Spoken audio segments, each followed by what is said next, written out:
안녕하십니까. 수요일 뉴스투데이 경남 시작하겠습니다. 오늘의 주요 뉴스입니다. 사상 첫 민주당 여성 의장이 탄생한 제11대 경남도의회 지난 1년을 짚어보겠습니다. 진주 혁신도시 클러스터와 항공국가선단이 정부로부터 강소연구개발특구로 지정됐습니다. 기대 효과와 과제를 살펴봤습니다. 대우조선해양 인수에 나선 한국조선해양, 옛 현대중공업이 10주간의 실사를 끝내고 기업결합 심사를 준비하고 있습니다. 이런 가운데 실사 자료인 사업보고서가 다시 수정될 수도 있어서 논란이 되고 있습니다. 박종훈 경남교육감이 경남학생인권조례의 무산에 유감을 표하면서 학생인권과 교권 정책을 담은 교육인권 경영을 추진하겠다고 밝혔습니다. 민선 7기 출범 1년을 돌아보는 연속 보도로 첫 소식을 준비했습니다. 오늘은 사상 첫 민주당 여성 의장이 탄생한 제11대 경남도의회 지난 1년을 짚어보겠습니다. 박종웅 기자입니다. 상위법인 초등교육법 시행령이 개정되지 않은 현실에서 학생인권 조례가 제정된다 하더라도 여전히 학생인권은 학칙으로 제한되거나 무력화될 수 있다는 판단입니다. 학생인권 조례안 직권 상정을 거부한 김지수 의장은 지난 10대 도의원 시절 자신이 발의한 학생 노동인권 조례가 부결된 데 이어 누구보다 아쉬움이 크다고 소회를 밝혔습니다. 지방 정치 권력 교체라는 초대형 쓰나미를 몰고 온 지난해 6.13 지방선거. 급기야 더불어민주당이 경남도의회 전체 의석의 60%를 차지했고 최초의 40대 민주당 여성 의장 탄생으로 이어졌습니다. 열린 의회를 지향한 김지수 의장 1년의 도의회는 어떤 변화가 있었을까? 과거의 어떤 의회보다도 가장 열린 의회로서 도민과 소통하고 그리고 의원 간에 소통하고 그리고 갈등 문제에 있어서 가장 적극적으로 나서려고 했던 점이 집행부나 여야 간의 반목과 대립, 갈등 대신 소통과 협치가 흐르고 과거 집행부 거수기라는 오명도 어느 정도 씻어냈습니다. 80%의 초선 의원이 말해주듯 공부하는 젊은 의회로서 변모를 꾀했고 해외 연수 시스템 개선과 윤리 강령 강화 같은 자정 노력도 엿보입니다. 하지만 지방 권력을 획기적으로 교체시켜준 도민들의 열망과 기대에 제대로 부응하고 있는지엔 의문표가 붙습니다. 갈등 조정과 대안 제시, 불합리한 제도 개선 같은 피부에 와닿는 변화와 혁신을 담아내고 있냐는 물음에도 쉽게 답하기 어렵습니다.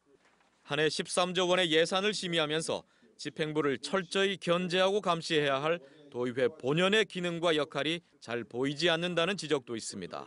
협력적인 관계가 필요하긴 하지만 그러나 사안에 따라서는 서로 이제 비판하고 견제하는 이런 의회의 어떤 독자적인 목소리 이런 것들이 좀 나와줘야 되는데 지방 의원들이 민생을 살펴야 할 곳은 차고도 넘칩니다. 11대 도의회 출범 1년, 진정한 민의의 대변인으로 지역민을 위해 헌신하고 있는지 초심으로 돌아가는 계기가 되길 바랍니다. MBC 뉴스 박종웅입니다. 진주 혁신도시 클러스터와 항공국가선단이 정부로부터 강소연구개발특구로 지정됐습니다. 그 기대의 효과와 과제를 서윤식 기자가 분석했습니다. 경상대 창업보육센터에서 대학의 연구와 기술 지원을 받은 업체입니다. 최근 산업통상자원부로부터 항공기 좌석 개발 사업에 선정됐습니다. 산학협력의 성과로 신생연구소 기업이 항공선진국의 전유물인 민항기 인테리어 시장에까지 진출한 겁니다. 산학연이 사실은 다 같이 노력을 해야만이 이제 우리가 어쨌든 대한민국 그 항공산업 크게 보면 경제를 이제 발전시킬 수가 있는데요. 각자의 롤이 있을 거라고 보고 있습니다. 진주 혁신도시 클러스터와 항공국가선단의 항공우주부품 소재산업 강소연구개발특구 지정은 이런 강소기업을 육성해 지역 산업의 경쟁력을 강화하는 게 목적입니다. 기술 핵심 기관인 경상대를 중심으로 한국산업기술시험원과 세라믹기술원, 국방기술품질원 등 공공연구기관이 기술과 창업, 성장의 선순환 구조를 만들어가게 됩니다. 나아가 특구 배후 공간의 활성화에도 크게 기여할 전망입니다. 항공국가산업단지의 조기 정착에 아마 크게 기여할 것으로 내다보고 있고 국가 핵심 융복합단지와 연계하면 굉장한 상당한 시너지 효과가 클 것으로. 기대가 성과로 이어지기 위해선 경상대를 중심으로 참여 기관의 유기적인 협력이 반드시 필요합니다. 이들 기관이 컨소시엄을 구성해 연구 성과의 확산과 첨단 기술의 사업화를 실현해야 합니다. KTL이라든지 국방기술품질이라든지 이런 곳에서 후속 연구를 해주실 수 있으리라고 생각하기 때문에 우리 대학과 나머지 3개 기관하고 같이 잘 협업을 이루어 나가겠습니다. 진주의 우수한 항공우주 인프라를 활용해 시제품 생산과 인증, 생산의 산업 생태계를 완성하는 것, 강소 연구개발특구가 나아가야 할 최종 목적지입니다. MBC 뉴스 서윤식입니다.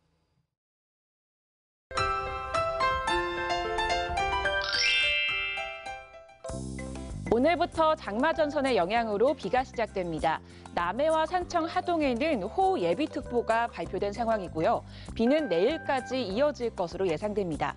오늘과 내일 비가 오는 지역에는 돌풍과 함께 천둥, 번개가 칠 가능성이 있습니다.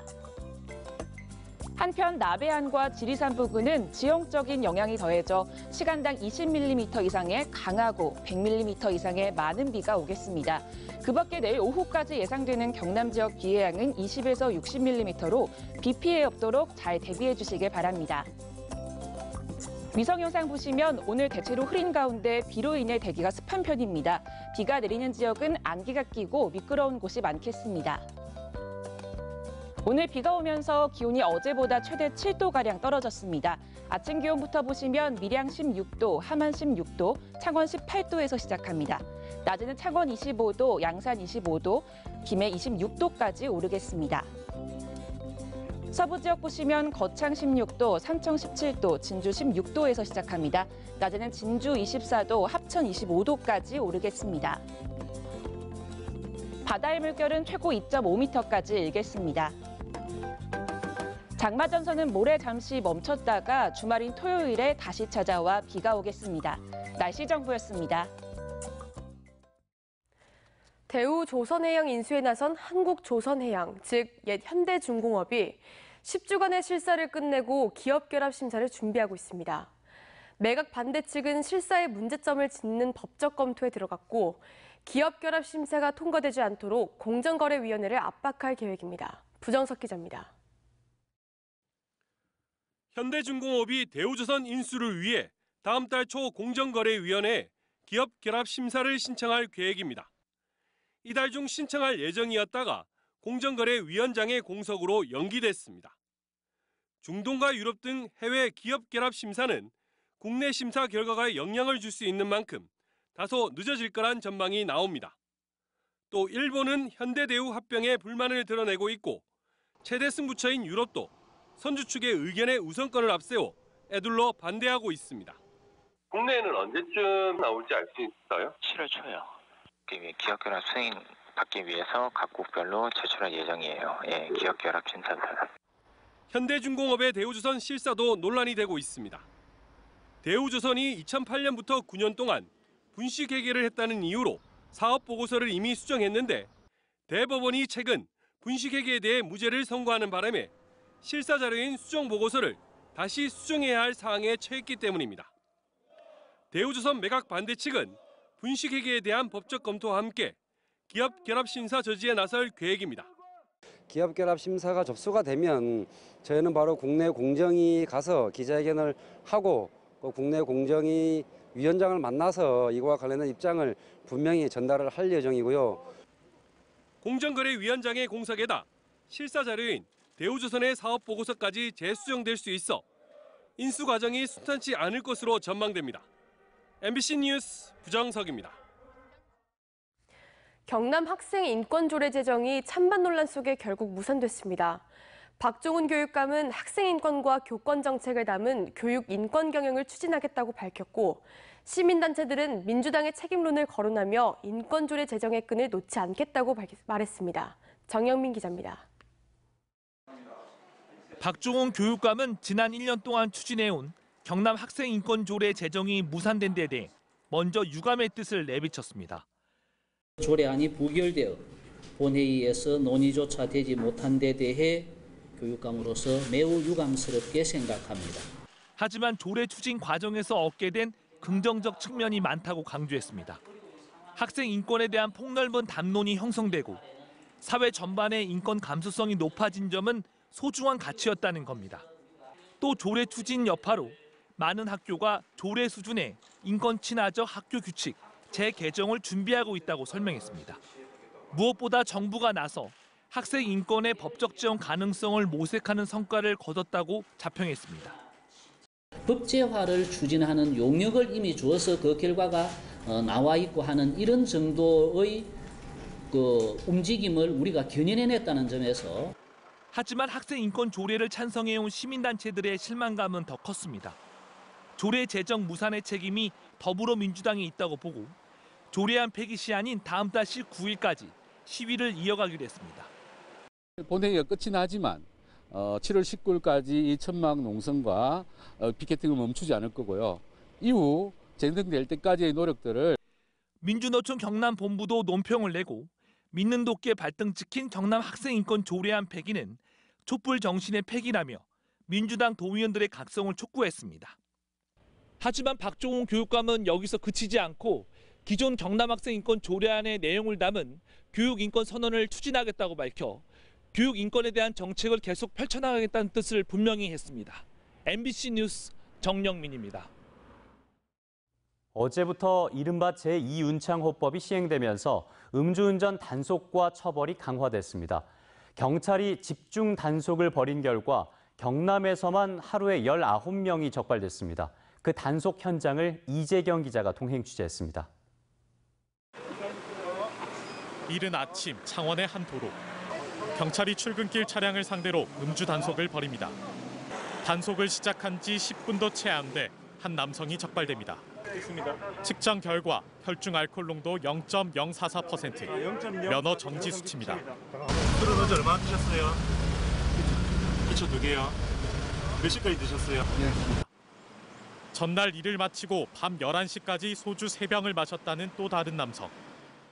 끝나고 돌아가면 약속이 됐으니까 일터에 장례에서 여기까지 오는데 그럼 뭐 버스 타고 오기입니까? 우리는 일찍 출근해야 되니까. 혈중 알코올 농도를 측정해보니 0.062 면허 정지 수치입니다. 제2윤창호법이 처음 시행된 어제 경남에서만 음주운전으로 모두 19명이 적발됐습니다. 이 가운데 6명은 지난 24일까지만 해도 단속 대상이 아니었지만 이제는 면허 정지 대상입니다. 음주 단속 면허 정지 기준이 혈중 알코올 농도 0.03%로 면허 취소 기준은 0.08%로 각각 강화됐기 때문입니다. 특히 전날 술을 마신 다음 날 오전 출근길에 운전대를 잡더라도 단속에 걸릴 수 있습니다. 판단력 저하, 운동능력 저하 같은 증상이 음주운전과 똑같이 발생할 수 있기 때문에 절대로 숙취 상태에서는 운전을 하시면 안 되겠습니다. 처벌 기준도 강화됩니다. 현행 징역 최고 3년에 벌금 1,000만 원에서 징역 5년, 벌금 2천만 원으로 오릅니다. 또 삼진 아웃제 대신 두 번째 음주운전 적발부터 바로 면허가 취소됩니다. 음주운전 단속 수치뿐만 아니라 처벌 횟수, 그다음에 측정 불응 등 음주운전에 대해서 전반적으로 처벌 수준이 상향되었습니다. 경찰은 구성원들의 경각심을 높이기 위해 오는 28일까지 내부 단속도 벌입니다. 경찰은 앞으로 2달 동안 야간 음주 단속을 강화하고 특히 숙취운전 근절을 위해 출근길 차량에 대한 음주 단속도 병행해 실시하기로 했습니다. MBC 뉴스 이재경입니다. 아닌 듯 방화 살인사건 직후부터 사건 현장 주민들은 정기적인 자조 모임을 열고 있습니다. 이름하여 사랑 공동체인데요. 일상으로 돌아가기 위한 주민들의 모습을 소수 의견에서 담았습니다.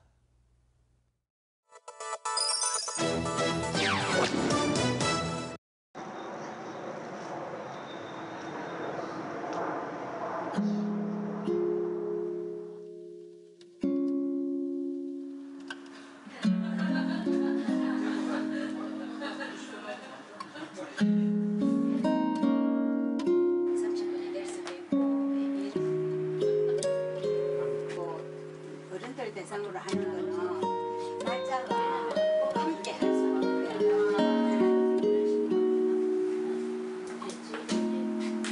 그리고 여기 일단 현장에서 저는 저는 2006년도에 들어왔습니다. 그때부터 지금까지 우리 애 뭐 늦둥이를 낳아서 그때 중학교를 보내기 위해서 여기 입주를 했습니다. 2014년도 우리 아들 태어나고 3개월 뒤니까 한 10월 11월 달에 이사 왔어요. 다 인접해 있어요. 고속도로도 그렇고 초중고 대 다 이렇게 인접해 있고. 그러니까 애들 데리고 살기에는 나쁘진 않았어요. 오늘 새벽 4시 반쯤 42살 안모 씨가 자신의 집에 불을 지른 방화화 흉기 난동 현장은 하루 종일 뒤숭숭했습니다.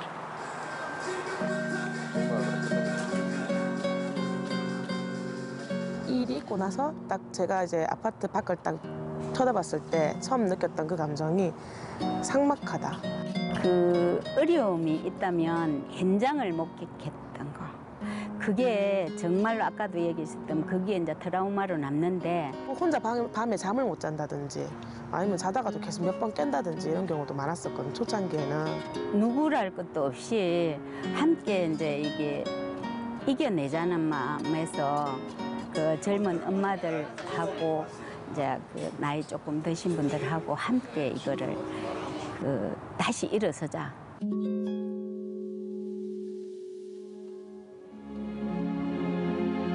알든 모르든 인사부터 시작하자. 작은 변화지만 우리한테는 큰 일일 수도 있거든요. 계층 간의 그 소음으로 인해서 벌어지던 이웃 간의 말다툼, 그것도 거의 없어졌어요.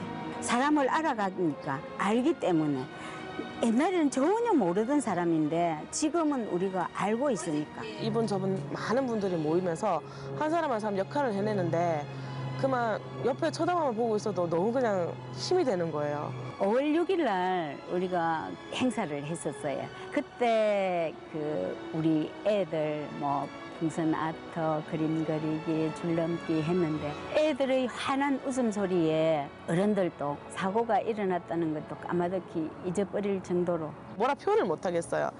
뿌듯하다라는 단어로도 안 될 것 같아요. 피해자 아이들에 대한 그 아픔이 남아있잖아요. 근데 좋은 이제 추억들을 떠올리면서 엄마한테 얘기를 하더라고요. 그래서 저 그랬어요. 너네 딸은 정말로 건강한 아이다. 그 힘든 상황이 있었는데도 그 아이의 좋은 추억을 떠올려서 나 앞에서 이런 얘기를 했다는 거는 걔가 치유가 되고 있고 회복이 되고 있다는 모습이야. 우리는 큰 거를 바라진 않아요.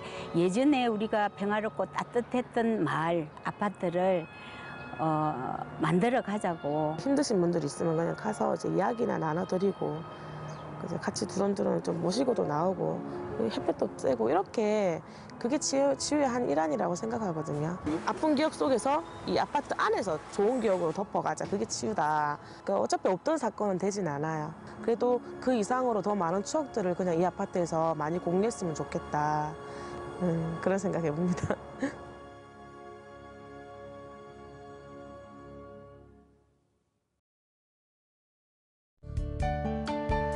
이어서 투데이 경남 순서입니다. 제1회 경상남도 지역아동센터인의 날 행사가 오늘 오전 10시 김해 서부문화센터에서 열립니다.